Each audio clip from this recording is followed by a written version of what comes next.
Assalamualaikum warahmatullahi wabarakatuh. Selamat datang di channel aku, Natasha Alifa. Hari ini aku akan melanjutkan pembahasan tentang dasar-dasar perpajakan part 3. Kali ini aku akan membahas tentang ketentuan umum pajak Indonesia seperti NPWP, NPPKP, SPT, SSP, SKP, dan SPT. Tapi sebelum mulai, jangan lupa like, comment, and subscribe channel aku. Oke. Jadi yang pertama aku akan membahas tentang sistem perpajakan. Sistem perpajakan ini ada 5 undang-undang. Nanti akan aku taruh di sini. Nah, akan aku bacakan ya. Yang pertama ada Undang-Undang Nomor 6 Tahun 1983 tentang tujuan umum dan Undang-Undang Perpajakan baru. Yang kedua ada Undang-Undang Nomor 7 Tahun 1983 tentang pajak penghasilan. Yang ketiga, ada Undang-Undang Nomor 8 Tahun 1983 tentang pajak pertambahan nilai barang dan jasa dan pajak penjualan atas barang mewah. Yang keempat, ada Undang-Undang Nomor 12 Tahun 1985 tentang pajak bumi dan bangunan. Yang kelima, ada Undang-Undang Nomor 13 Tahun 1985 tentang bea materai. Jadi undang-undang yang tadi memiliki dua tujuan. Yang pertama itu efisiensi pemungutan pajak, dan yang kedua untuk meningkatkan prinsip self assessment.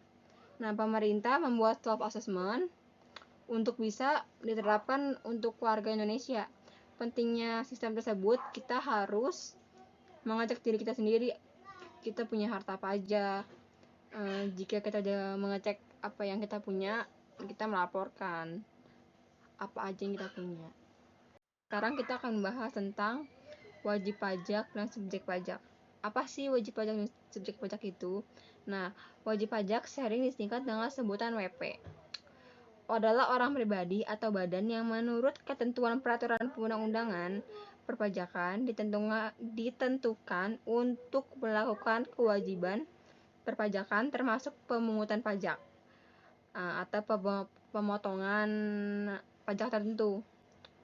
Wajib pajak bisa berupa wajib pajak orang pribadi atau badan. Nah, kalau subjek pajak dalam peraturan perundang-undangan dalam perpajakan untuk perorangan atau organisasi.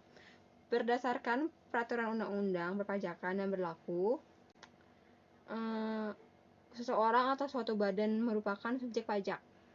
Tetapi bukan berarti orang atau badan itu punya kewajiban pajak. Sekarang kita membahas tentang tahun pajak dan masa pajak. Tahun pajak adalah jangka waktu 1 tahun kalender kecuali bila wajib pajak menggunakan tahun buku yang tidak sama dengan tahun kalender. Surat pemberitahuan masa atau SPT masa adalah surat pemberitahuan untuk suatu masa pajak. Nah, kalau masa pajak dalam pasal 1 angka 7 undang jadi dasar bagi wajib pajak untuk menghitung, menyetor, melaporkan pajak yang terutang dalam jangka waktu tertentu sebagaimana ditentukan dalam undang-undang ini, Undang-Undang KUP. Sekarang kita akan membahas tentang tahun pajak dan masa pajak.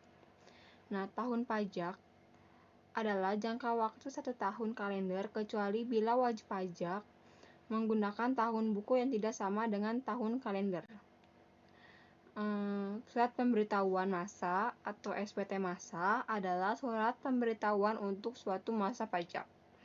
Nah, kalau masa pajak adalah waktu yang menjadi dasar bagi wajib pajak untuk menghitung, menyetor, melaporkan pajak yang terutang dalam suatu jangka waktu tertentu sebagaimana ditentukan dalam undang-undang ini atau Undang-Undang KUP.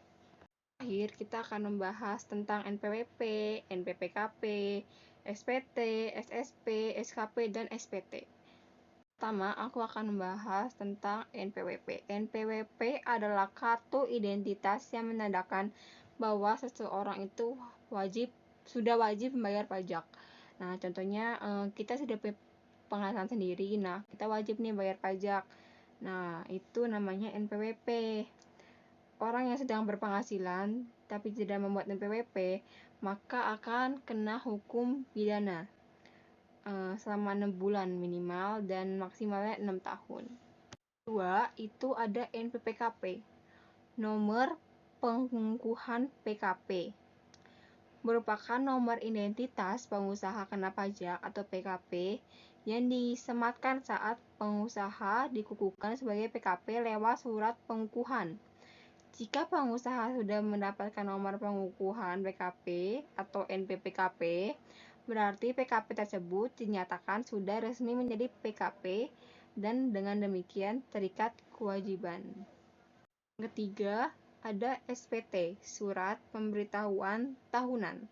Adalah surat wajib pajak digunakan untuk melaporkan perhitungan dan pembayaran pajak, objek pajak dan atau bukan objek pajak, atau harta dan kewajiban menurut ketentuan peraturan perundang-undangan perpajakan.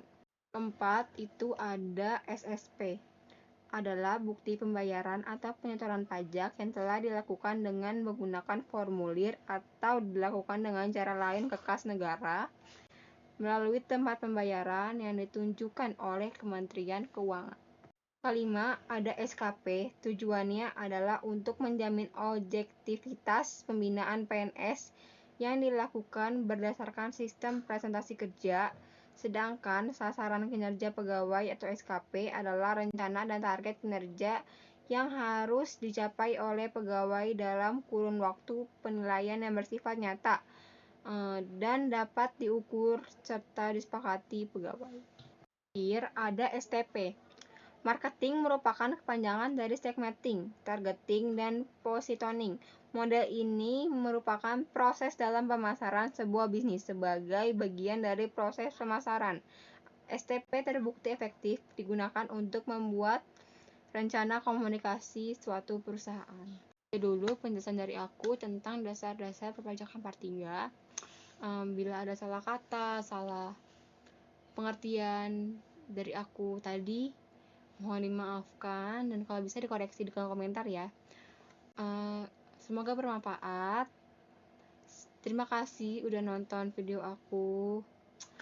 Aku pamit. Assalamualaikum warahmatullahi wabarakatuh. Bye everyone.